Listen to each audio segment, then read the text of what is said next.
हमारे प्रभु यीशु मसीह के अतुल्य नाम में इस सभा में आपको स्वागत है।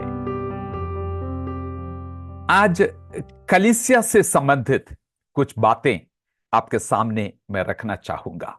सिर्फ सार्वभौमिक कलीसिया के बारे में नहीं, स्थानीय कलीसिया के बारे में खास करके कुछ बातें आपके सामने मैं रखना चाहूंगा।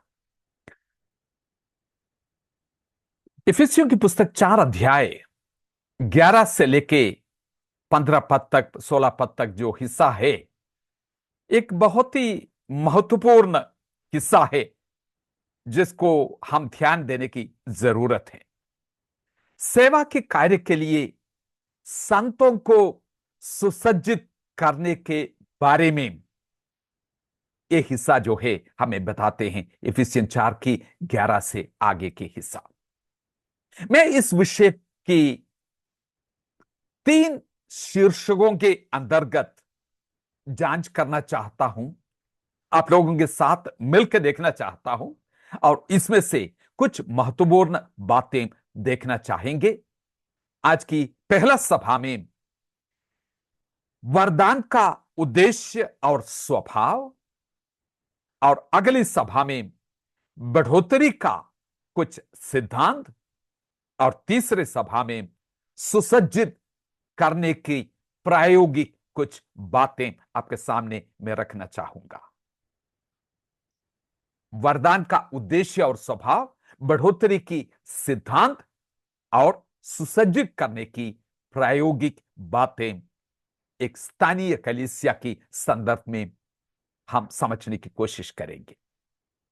क्या आप एक स्थानीय कलीसिया के हिस्सा है या उसके अगुओं के जो टीम है, लीडरशिप टीम जो कहते हैं, उसमें एक मुख्य भाग लेते हैं?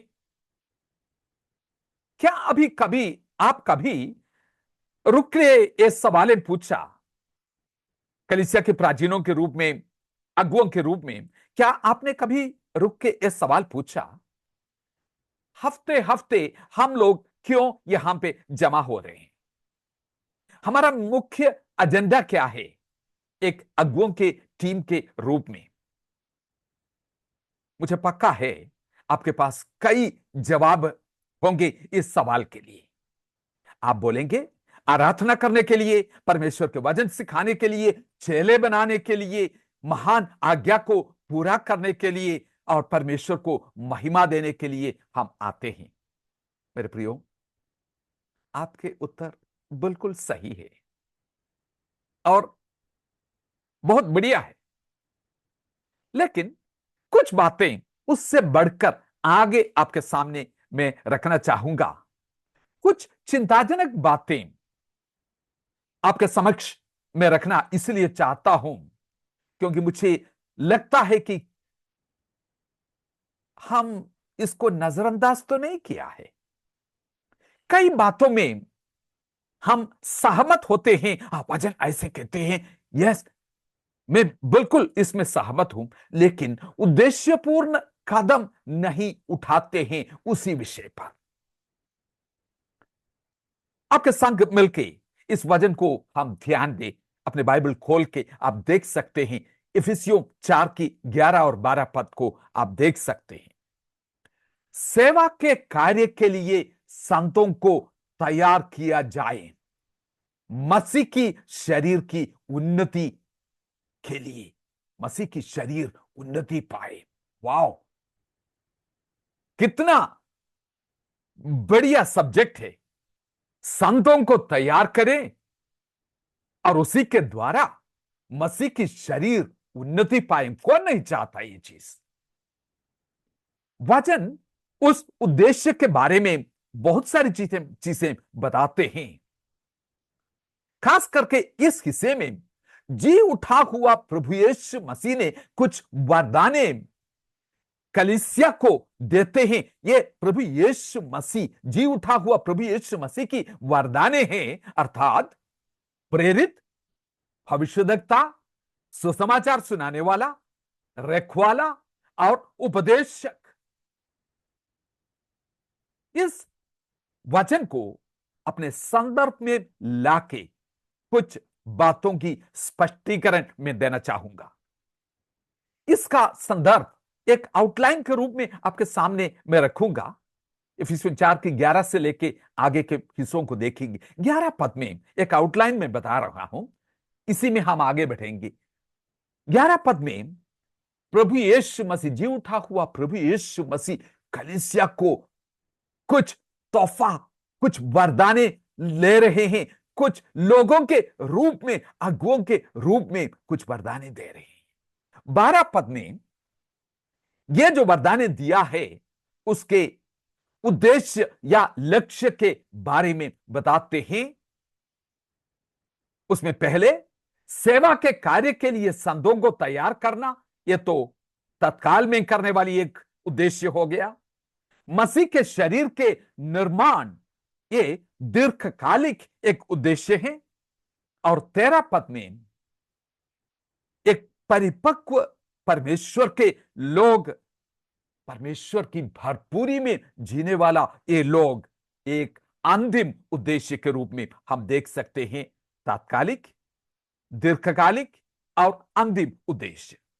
14 पद में इस रीति से जब संतों को सुसज्जित करते हैं, देखो 14 पद में लिखा है कि किस किस्म के लोग, ना हिलने वाले एक लोग, कई किस्म की शिक्षाएं, उपदेश या हवा, विंड के रूप में, हवा के रूप में, तूफान के रूप में चारों तरफ से आए, लेकिन ना हिलने वाले एक लोग।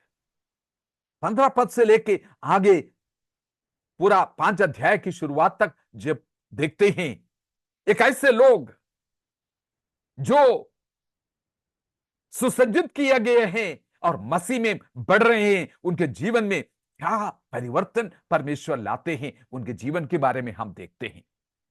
4 अध्याय की 10 पद, 13, 15, 16 पद जब हम देखते हैं, उसमें एक खास शब्द, एक तस्वीर निकल के आते हैं कि परमेश्वर खुद इन सब बातों में एक भरपूरी लाए।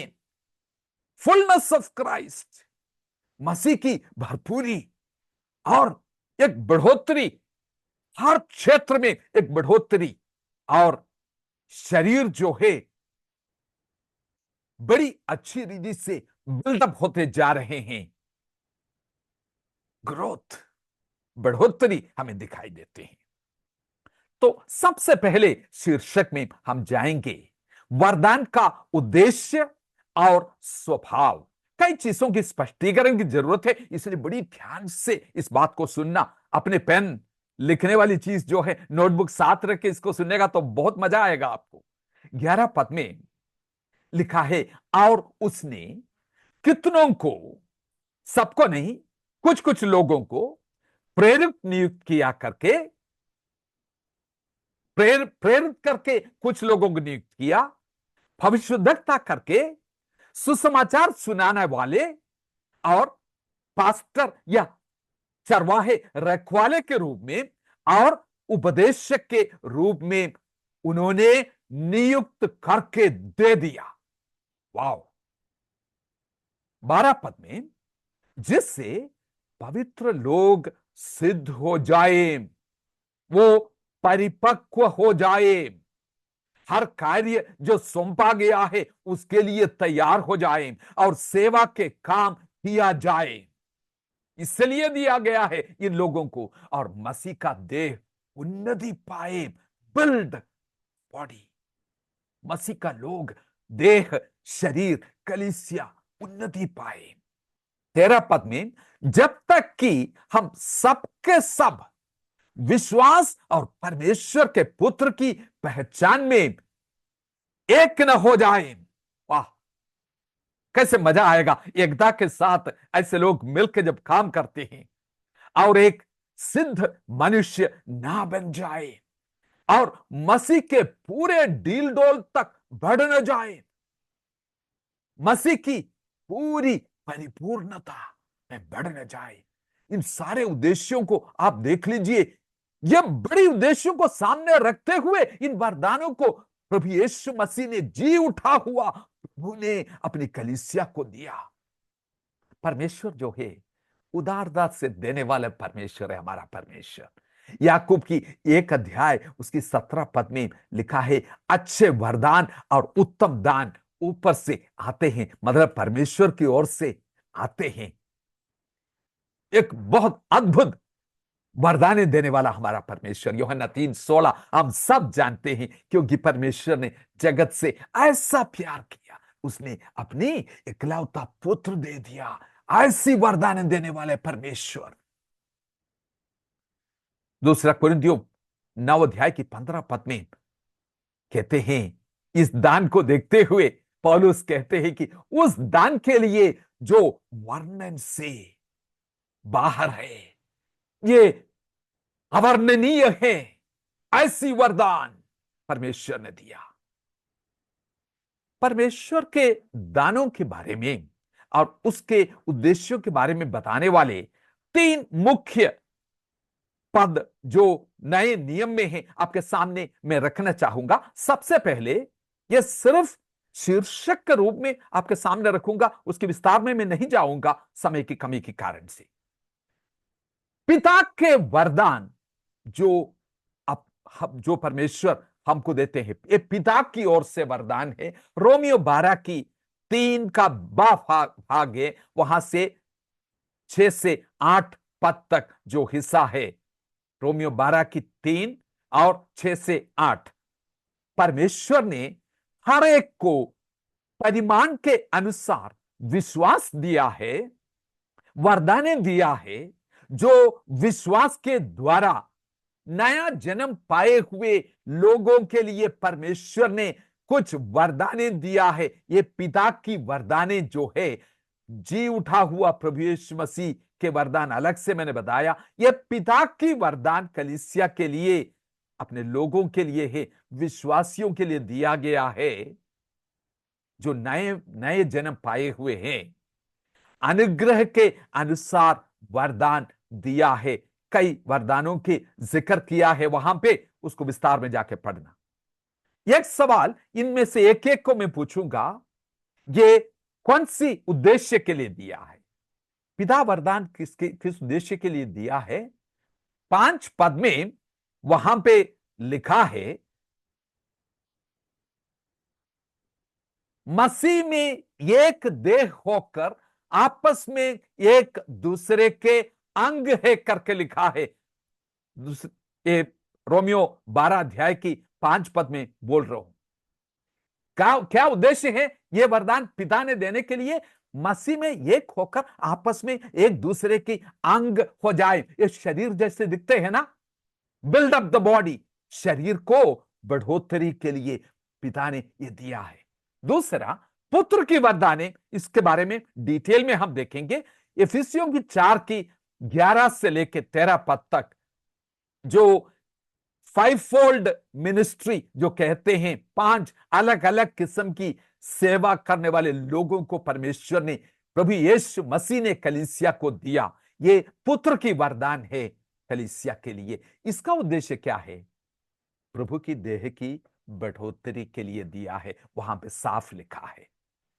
फिर पवित्र आत्मा की कुछ वरदाने, 1 कुरिन्थियों 12 अध्याय की 12 से लेके 21 पद तक बड़ी वर्णन है। कलीसिया के लिए अलग अलग किस्म की लोगों को परमेश्वर ने, वरदानों को परमेश्वर ने दिया है। ये आत्मा की वरदाने करके वहां पे बताया गया है। उसमें खास जो जोर इसके ऊपर है, शरीर के अंगों के बारे में वर्णन करके वो कहते हैं कि एक एक अंग क्या इसी के लिए कार्य नहीं करता? Building up of the body, purpose of building like the members of a body. एक शरीर की अंग कैसे पूरा शरीर की बढ़ोतरी के लिए काम करते हैं। पिता की वरदाने, पुत्र की वरदाने और आत्मा की वरदाने, यही एकमात्र उद्देश्य के लिए दिया है गया है। वजन क्या, वो नहीं कहते हैं। परमेश्वर की एक बहुत अद्भुत योजना है अपने लोगों को बनाने के लिए।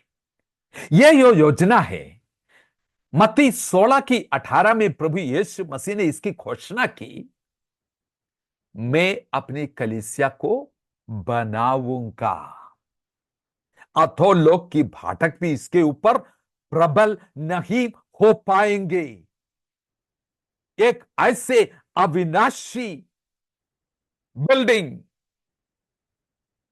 मजबूत नेव के ऊपर खड़े हैं, बिल्ट टू लास्ट, हमेशा रहने के लिए मैं बनाऊंगा। उसके ये जो योजना है इफिसियों 2 अध्याय की 15 पद में ये खुल जाते हैं। इफिसियों 2 के 15 में कहते हैं, one new man in Christ, मसीह यीशु में एक नया मनुष्य। मनुष्य के बीच में कई दीवारें थे, वो लिखा है कि यहूदी और अन्य जाति के बीच में जो दीवारें थे वो दीवारों को तोड़कर मसीह यीशु में एक नया मनुष्य, यहूदी और यूनानी अन्य जाति सब मसीह यीशु में एक मनुष्य। इसको थियोलॉजियंस एफिशिएंट मोमेंट करके कहते हैं।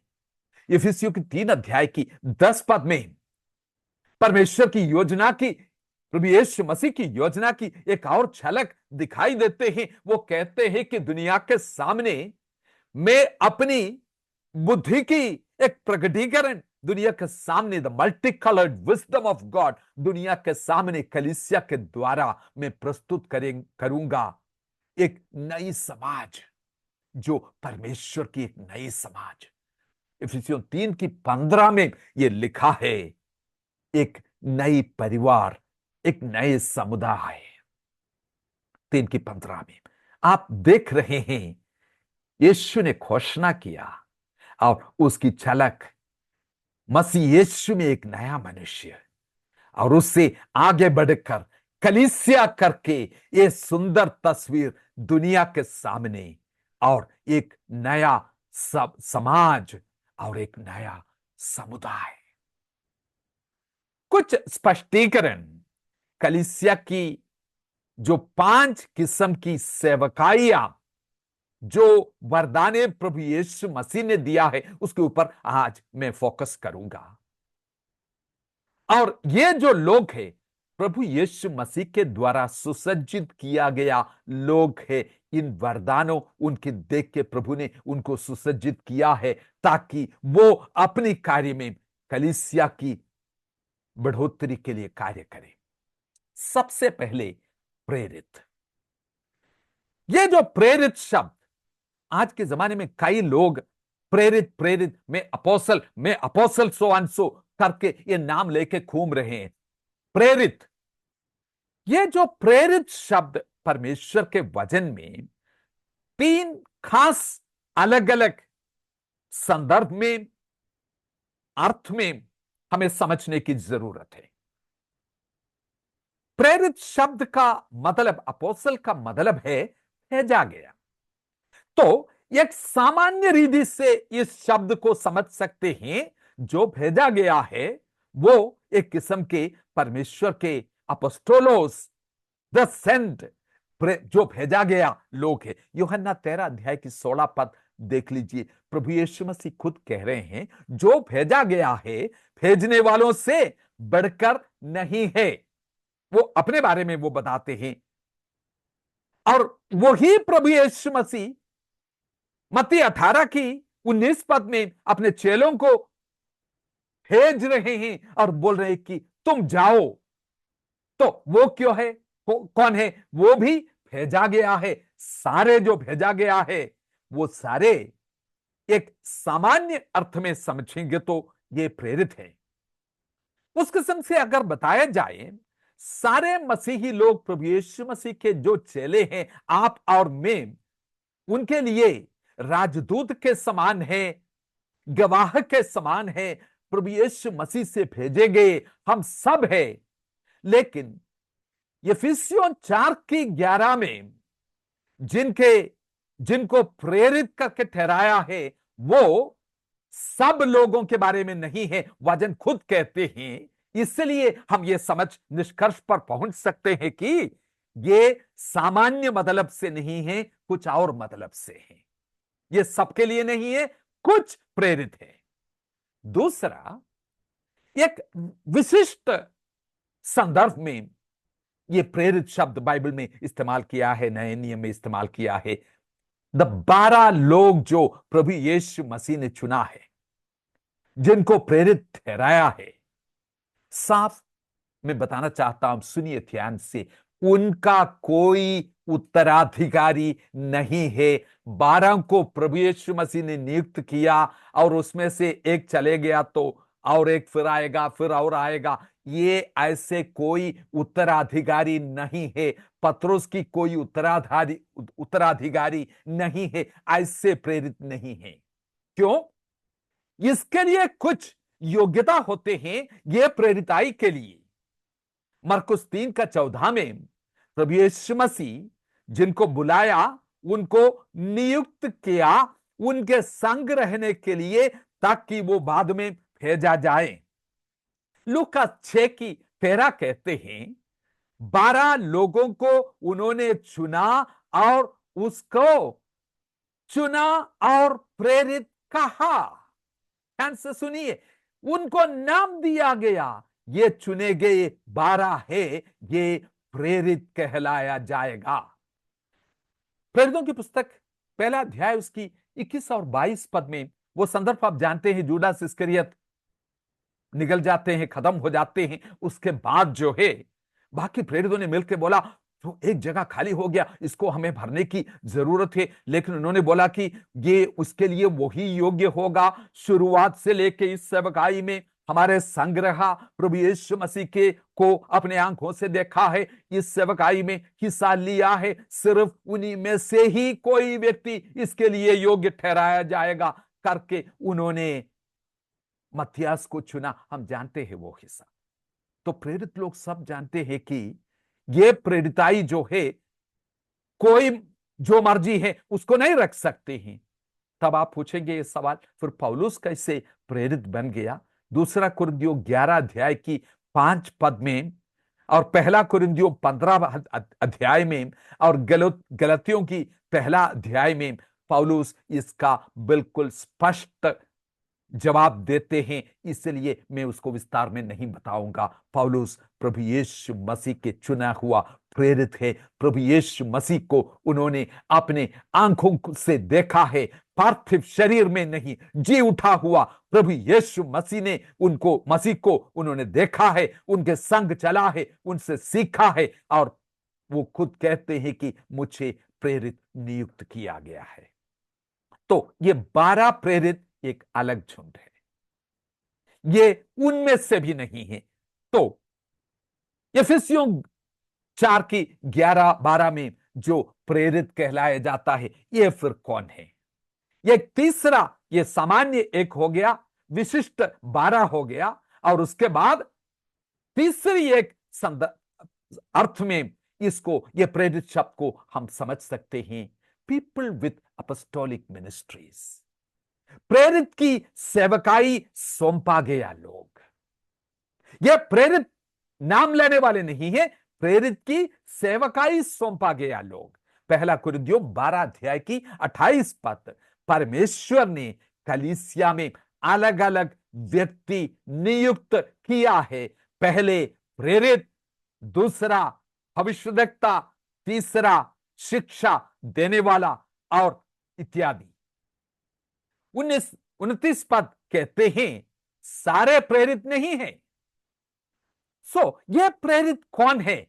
इफिसियों 4 की में जो बताया गया है, ये विशेष रूप से पायनियरिंग वर्क करने के लिए, सुसमाचार को लेके अनजान जगह में, जहां पे सुसमाचार आज तक पहुंचा नहीं है, ऐसे जगह में एक किस्म के आगे निकल के जाने वाले कुछ ऐसे लोग कलीसिया की वो स्थापना करते हैं, उसको नेतृत्व देते हैं, वचन की सच्चाई की रक्षा करते हैं। वो झूठी शिक्षाओं और शिक्षकों को वो सामना करते हैं, मसीह के शरीर के लिए बड़ी चिंता करते हैं और चेतावनी भी देते हैं। एक पहरेदार के रूप में वो दिखाई देते हैं। और कई बार प्रेरिताई की अधिकार को लेने से बदले मैं इस प्रकार से बोलता हूं, they are not concerned about apostolic authority, लेकिन द अपोस्टोलिक एगनी। सिर्फ अपनी अधिकार के बारे में सोचने वाले नहीं हैं, दिन और रात चिंता करने वाले कलीसियाओं के लिए, बोझ उठाने वाले, दर्द उठाने वाले, फलाने फलाने कोई पाप में तो नहीं गिरा होगा, वो फलाने कलीसिया जो है प्रभु के साथ सच्चाई में जुड़े रहे, दिन और रात उनके लिए आंसू बहाने वाले ऐसे लोग, ये लोग जो लोग हैं प्रेरिताई की उपाधि लेकर घूमते नहीं है, और ये भी नहीं बताते हैं कि हमारे नाम ऐसे नहीं लेना, प्रेरित करके हम बोलना, अपोस्टल सो एंड सो करके बोलना।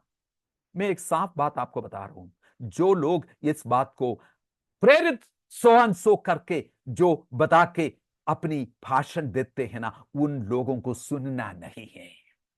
ये सीधे इस बात को दर्शाते हैं कि इस प्रेरिताई को उन्होंने समझा नहीं है, ये एक उपाधि के रूप में दिया गया नहीं है, ये एक बहुत बड़ी सेवकाई के, प्रेरित की सेवकाई उनको सौंपा गया है, लेकिन उस सेवकाई को लेके वो चलते हैं, नाम को लेके नहीं है। महत्वपूर्ण सेवा उनको दिया गया है, लेकिन वो स्वयं घोषित प्रेरित नहीं है। मेरे प्रियो, इसको पहचान ले। आज की ये ट्रेंड जो है, कई लोग प्रेरित की साथ अपने नाम के साथ प्रेरित, भविष्यद्वक्ता ये जोड़ना चाहते हैं, उन लोगों से दूर रहना, ये प्रभु की ओर से नहीं है। ये आप पहचान कर सकते हैं। किनका प्राइमरी सेवकाई क्या है, ये एक एक के बारे में बता के ये सवाल मैं आपको पूछूंगा। इनकी प्राइमरी सेवकाई, ये मिनिस्ट्री के लिए जो प्राथमिक संसाधन, रिसोर्स जो परमेश्वर ने इनको दिया है, कौन से रिसोर्स को ये इस्तेमाल करते हैं? जो पहले कई बातें मैंने बताया, पायनियर करने के लिए, चर्च की स्थापना, नेतृत्व करने के लिए, वचन की सच्चाई की रक्षा करने के लिए, झूठी शिक्षाओं को और शिक्षकों को सामना करने के लिए, मसीह के लोगों को चेतावनी देने के लिए, इनकी रिसोर्स क्या है? परमेश्वर का वचन। प्रेरित कौन सी चीज को इस्तेमाल करते हैं? परमेश्वर के वचन की केंद्र में वो बने रहते हैं, वर्ड ऑफ गॉड, और उस सच्चाई में बने रहे। दूसरा, भविष्यद्वक्ता। भविष्यद्वक्ता जो शब्द आते हैं, बड़ी ध्यान से सुनिए, मैं सिंपल तरीके से समझाने की कोशिश कर रहा हूं। पुराने नियम में एलीजा, एलीशा, मूसा, यशायाह, यिर्मयाह, ये सब लोग जो है एक किस्म के भविष्यद्वक्ता के रूप में हम उनको देखते हैं। यो इनको सीयर करके भी अंग्रेजी में यह शब्द इस्तेमाल किया है। ये एक खास जगह के लिए, एक राष्ट्र के लिए, यहूदा के लिए, एक प्रांत के लिए एक भविष्यद्वक्ता होते हैं। वो परमेश्वर के वचन को लोगों के सामने लाते हैं। कई बार उनको यह टाइटल से बताया जाता है, man of God, man of God, परमेश्वर का जन, परमेश्वर का जन। और पुराने नियम में अगर कोई जाके किसी जगह में पूछे परमेश्वर के जन कहां रहते हैं, एकदम लोगों को पता है सीयर जो भविष्यद्वक्ता उसके बारे में पूछ रहे हैं। एक पूरे लोकेलिटी में वो बहुत ही कम लोग होते थे। उनकी सेवकाई एक बिल्कुल अलग किस्म की सेवकाई है, और एक अलग किस्म की वार्तालाप वो इस्तेमाल करते हैं। वो कहते हैं कि परमेश्वर यहोवा यूं कहते हैं। तो उस समय भविष्यवाणी का उद्देश्य परमेश्वर के वचनों को अपने लोगों तक पहुंचाना, उन्हें परमेश्वर का हृदय दिखाना, और गलत होने पर उन्हें चेतावनी देना, और उन्हें पश्चाताप करने के लिए बुलाना था। पुराना नियम में भी इन भविष्यद्वक्ताओं का मुख्य काम, सुन लिया ना। और उन लोगों ने, हाँ, ऐसे भी कई बातों जो होने वाला है उसके बारे में उन्होंने बताया, जैसे कि ये अकाल पड़ने वाला है, बंधुआई में जाने वाला है, इतना साल के बाद वहां से छुटकारा मिलेगा। कई बातें जो भविष्य में होने वाला है उसके बारे में भी उन्होंने वर्णन किया। वो परमेश्वर की आवाज को सुनते थे, परमेश्वर की उपस्थिति में खड़े रहते थे और राजाओं को मार्गदर्शन करते थे, पूरे राष्ट्र को परमेश्वर की इच्छा को वो बताते हैं। ये पुराने नियम की भविष्यवक्ता है। नए नियम की भविष्यवक्ता प्रेरितों की काम 15 अध्याय की 32 पद जब आप पढ़ते हैं, वहां पे लिखा है, कुछ लोगों के बारे में जिक्र किया है, यहूदा और सिलास के बारे में। भविष्यद्वक्ता होने के नाते यहूदा और सिलास ने एक लंबे संदेश के माध्यम से भाइयों को प्रोत्साहित और मजबूत किया। यह भविष्यद्वक्ता जिसको लिए नाम दिया गया है, उन्होंने क्या किया? लंबे संदेश लेख के माध्यम से भाइयों को प्रोत्साहित और मजबूत किया। प्रोत्साहित करना, मजबूत करना उनका काम है। पहला कुरिन्थियों 14 अध्याय पूरा जो है, 12 अध्याय और 14 अध्याय इस विषय में कई वर्णन देते हैं आत्मा के वरदानों के बारे में। और पहला कुरिन्थियों 14 के 3 पद में यह लिखा है, यह विश्वासियों के लिए भविष्यद्वाणी जब कलीसिया में होते हैं उसका खास उद्देश्य क्या है। और अब आगे जब पढ़ते हैं, अनबिलीवर्स के लिए, अविश्वासी जो है अगर उनके बीच में आते हैं, भविष्यवाणी के शब्द उनके सामने निकल के आते हैं, उनका परख होते हैं और उनमें से कई जो है परमेश्वर से चेतावनी दे पाते हैं और पश्चाताप करते हैं। लेकिन विश्वासियों के लिए 3 खास बातें वहां दिया है। भविष्यवाणी का उद्देश्य एक्सोर्टेशन, एडिफिकेशन, कंसोलेशन, उपदेश, उन्नति और शांति की बातें बताना। उपदेश, उन्नति और शांति की बातें। यह पुराने नियम की भविष्यद्वक्ता जैसे नहीं है। वो ऐसी बातें ना बोलते कि परमेश्वर यहोवा यूं कहते हैं, ऐसी भाषा उन्होंने इस्तेमाल नहीं किया जो बड़ी कैजुअल रीति से आज के जमाने में लोग इस्तेमाल करते हैं। जो ऐसे लोग नहीं हैं जो लोगों को डराते हैं, उनके अंदर भय पैदा करते हैं और ऐसा लगता है कि इनकी चारों तरफ कुछ चमकीले गोले हैं। ऐसे लोग नहीं हैं। असली भविष्यद्वक्ता इस प्रकार से कहेंगे, परमेश्वर के जीवित वचन ये कहते हैं। हां, उनमें से कुछ लोगों के बारे में हम यह भी देखते हैं कि आने वाली कुछ बातों के बारे में उन्होंने जानकारी दी। अगबस नामक एक व्यक्ति आया, पौलुस को जो बताया, आप प्रेरितों की पुस्तक में पढ़ते हैं कि ऐसे ऐसे तुम्हारे साथ होने वाला है। लेकिन साधारण रीति से ज्यादातर देखा जाए, जो भविष्यवाणी नए नियम में है उसका मुख्य उद्देश्य, सुनिए, यह नहीं था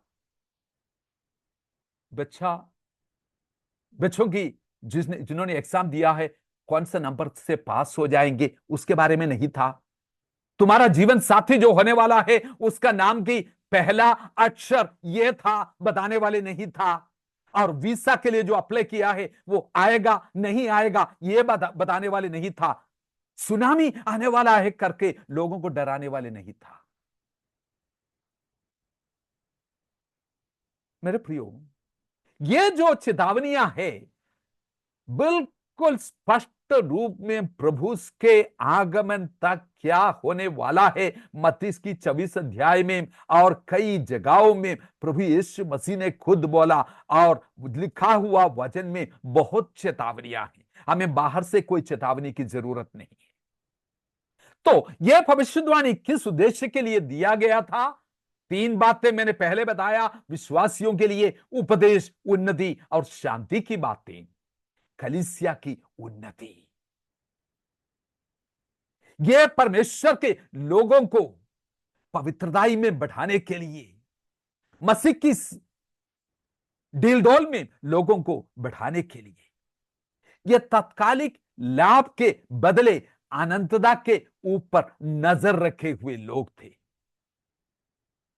आज चर्च में, कलीसिया में सच्चे भविष्यद्वक्ता वे लोग हैं, ध्यान से सुनिए, जो वचन की आधार पर उपदेश और शिक्षण में ईश्वरीय इच्छा और उद्देश्य की व्याख्या करते हैं। एम्प्लीफाइड ट्रांसलेशन आप देख सकते हैं, बहुत साफ ये पहला कुरिन्थियों 14 अध्याय के बारे में जो मैंने बताया, वहीं पे स्पष्ट ये दिया है कि उपदेश और शिक्षण में ईश्वरीय इच्छा और उद्देश्य की व्याख्या करते हैं करके एम्प्लीफाइड ट्रांसलेशन में वो पद लिखा गया है। इनका मुख्य काम यह है परमेश्वर के हृदयों को और परमेश्वर की सलाहों को लोगों के सामने रखें, बुलाहट से प्रति बार बार उनको उत्साह करते रहे। दूसरा पत्रोस पहला अध्याय की 20 और 21 पद में जब हम पढ़ते हैं, धर्मशास्त्र की कोई भी भविष्यवाणी किसी की अपनी व्याख्या का कार्य नहीं है।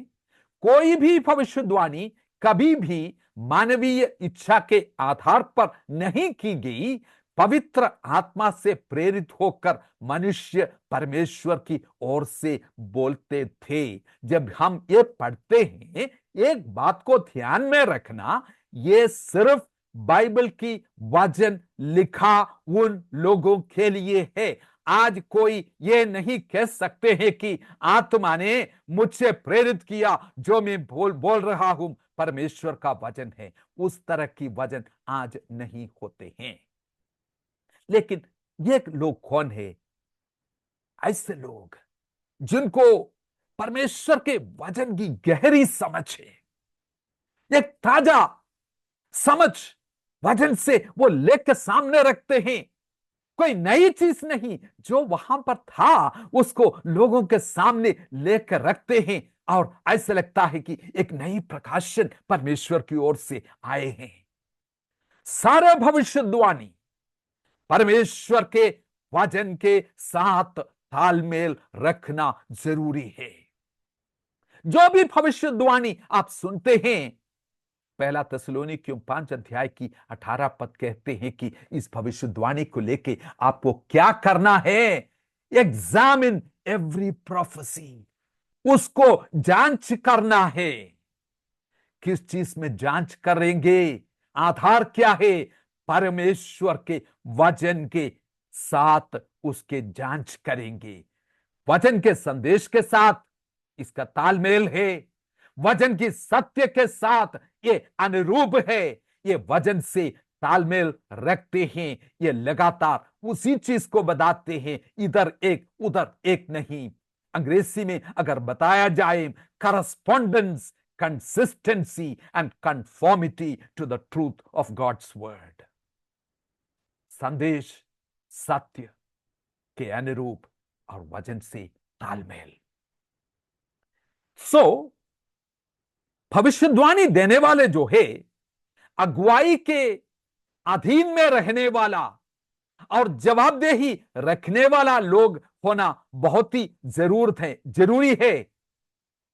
भविष्यवक्ता करके अधिकार को लेकर घूमने वाला नहीं, यूं कहते हैं बोलने वाला नहीं, अगुवाई की अधीनता में रह के जवाबदेही के साथ जीने वाला। अगर ऐसे नहीं है जो भविष्यवक्ता आपको दिखाई देते हैं, उसको कलीसिया से बिल्कुल उसको कोई मौका नहीं देना, उनके साथ संबंध नहीं रखना।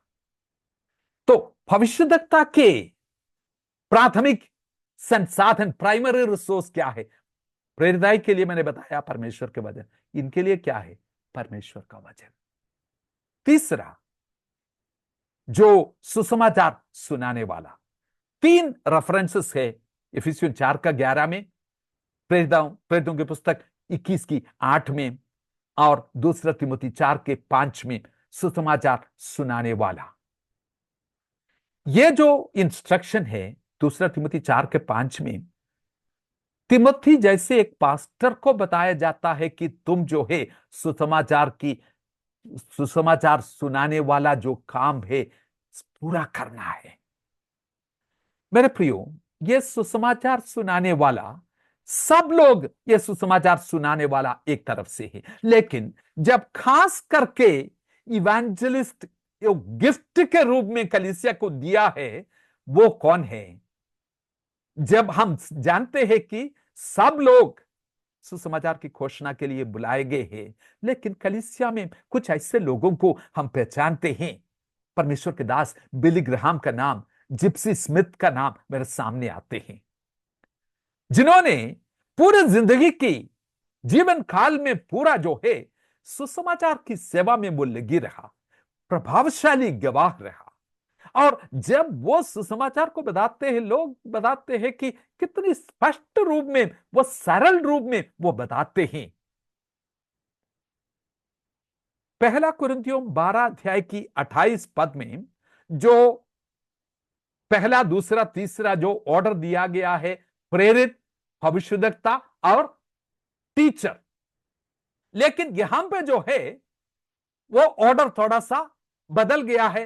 पहला प्रेरित हो गया, फिर भविष्यद्वक्ता हो गया, उसके बाद सुसमाचार को सुनाने वाला हो गया। पौलुस क्या कंफ्यूजन में है कि नंबर 1, नंबर 2, नंबर 3 कौन है?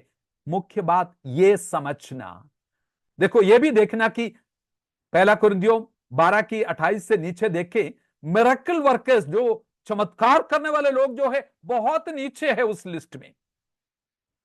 प्रमुखता और अधिकार को बताने वाली उपाधियां नहीं है, ये नंबर 1, नंबर 2, नंबर 3 नहीं है, क्योंकि पहला कुरिन्थियों 12 अध्याय ये स्पष्ट करते हैं, शरीर के अंगों के साथ तुलना करते हैं और इनमें से एक एक मेंबर को, और कहते हैं कि सबसे कमजोर अंग भी सम्मानित किया जाता है सबसे अधिक।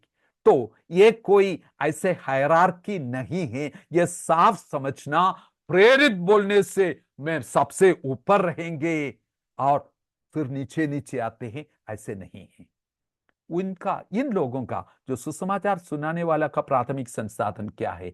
परमेश्वर का वचन, परमेश्वर का वचन। मेरे प्रियो, जो चौथा और पांचवा चीज जो है, पास्टर्स एंड टीचर्स, रखवाले और उपदेशक। कुछ लोग इस तरह से सोचते हैं कि ये दोनों को एक के रूप में देख सकते हैं। चार्ल्स फोर्ज करके एक स्कॉलर है, वो कहते हैं कि ये एक ही ऑफिस है, उनका अलग अलग फंक्शन होते हैं, रखवाले और उपदेशक। लेकिन जॉन कैल्विन सोचते हैं कि ये बिल्कुल अलग है। एक चीज हम जानते हैं, सारे टीचर्स जो है पास्टर नहीं है, और सारे पास्टर्स जो है, सारे पास्टर्स टीचर्स है। क्योंकि जो कलीसिया की रखवाली करने के लिए चुने हुए परमेश्वर का दास जो है, शिक्षा देने में निपुण होना चाहिए, वचन कहते हैं। लेकिन सारे टीचर जो है पासवान नहीं है। पासवान के साथ एडिशनली क्या रहते हैं? पास्टर के साथ ये एक चरवाहे हैं, और कुछ कलीसिया की संचालन के लिए, शासन के लिए कुछ जिम्मेवारी भी उनको दिया गया है।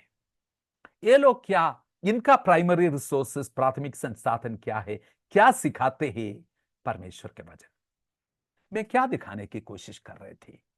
सामान्य बात इन पांचों के बीच में एक है, यह है कि इन सब का प्राथमिक संसाधन, प्राइमरी रिसोर्स परमेश्वर का वचन है।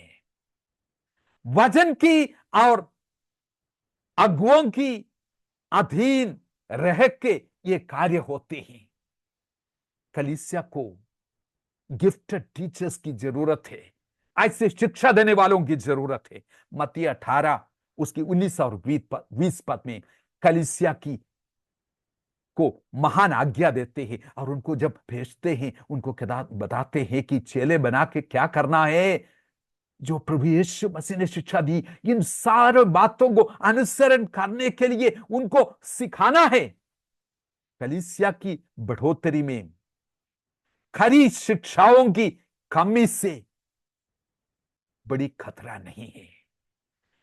खरी शिक्षा कलीसिया को दिया नहीं जाता, बढ़ोतरी में बड़ी खतरा है। मेरे प्रियो, प्रेरितों की पुस्तक में बार बार हम पढ़ते हैं, वचन की बढ़ोतरी हुई, कलीसिया की बढ़ोतरी हुई, वचन की बढ़ोतरी हुई, कलीसिया की बढ़ोतरी हुई। ये दोनों तालमेल के साथ चलना है, क्योंकि वचन की शिक्षा लोगों को बिल्डअप करते हैं।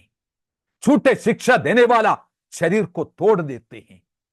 इन वरदानों की उद्देश्य क्या है? दो मुख्य उद्देश्य, तत्काल और अंतिम उद्देश्य।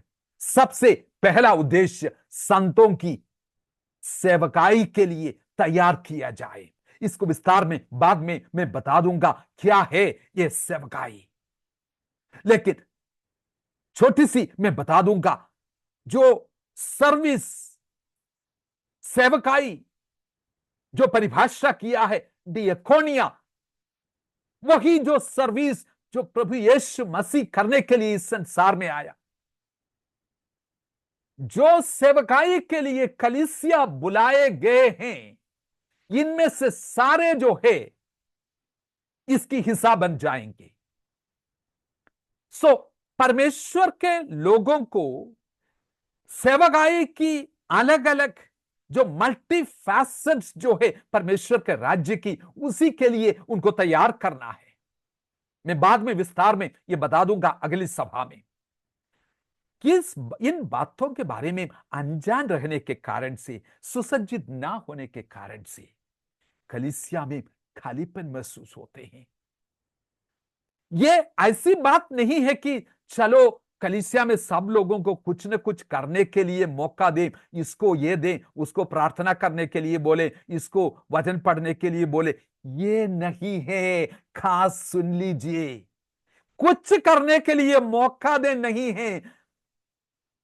मेंबर्स को सुसज्जित करने की बात जब उठते हैं, ये नहीं है, सही से समझ लीजिए।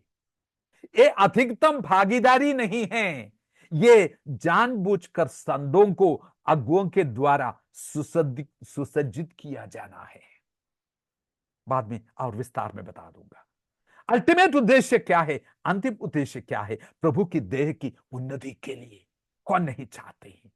मसीह ने वरदान कलीसिया को इसलिए दिया। कोई मनुष्य वरदान बांट नहीं सकते हैं, ये वरदान मसीह ने दिया है। अफ्रीका में कोई प्रेरित नहीं है ये वरदान बांटने वाले, और उन्हीं से पाके इधर आके बांटने वाले नहीं है वरदान बांटने वाले। जी उठा हुआ प्रभु यीशु मसीह ने कलीसिया को यह वरदान दिया है। ये जो वरदान पाए हुए हैं विश्वासी को परिपक्व करने के लिए, कलीसिया को भरपूर अनुभव में देखने के लिए। मेरे प्रियो, बाइबल कॉलेज के प्रोफेसर्स के साथ ये काम मत छोड़िए। वो लोग मैं बड़ी आदर करता हूं, वो लोग कलीसिया के लिए बड़ी संपत्ति है, लेकिन उनकी बुलाहट और प्राथमिकता संतों को, कलीसिया के संतों को सेवकाई के लिए इस रीति से तैयार करना, वो नहीं है उनका काम। उनका काम कुछ अलग है, वो अच्छे से करने दो। दूसरा तिमोथी पहला अध्याय की 11 पद, पौलुस प्रेरित कहते हैं कि मुझे इस रीति से नियुक्त किया गया है, प्रचारक, प्रेरित और उपदेशक के रूप में मुझे प्रभु ने अपॉइंट किया है।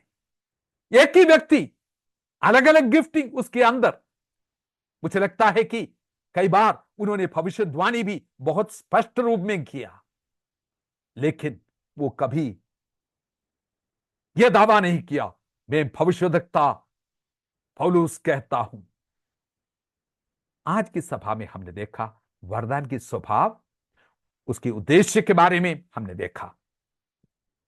यह जो वरदान जिसने पाया हुआ है उनकी खूबी के अनुसार नहीं है, प्रभु का दान है उनके लोगों की उन्नति के लिए और प्रभु के उद्देश्यों को पूरा करने के लिए परमेश्वर ने यह दिया है, टाइटल लेके घूमने के लिए नहीं। थोड़ा सा रुक के सोचिए, ये 5-fold गिफ्ट के बारे में मेरा जानकारी क्या है। साधारण लोग जिस रीति से इन शब्दों को समझते हैं, प्रेरित, भविष्यवक्ता, आपकी समझ में कुछ बदलावट आई? वरदान क्यों दिया गया है और किस रीति से वो एक्सरसाइज किया जाता है? कलीसिया को इससे क्या फायदा होना चाहिए? क्या कलीसिया इसको नजरअंदाज करके अपने प्रोग्राम खुमा खुमा के आगे जा रहे हैं? मेरे प्रियो, बहुत बातें आगे आपको बताने के लिए मेरे पास हैं।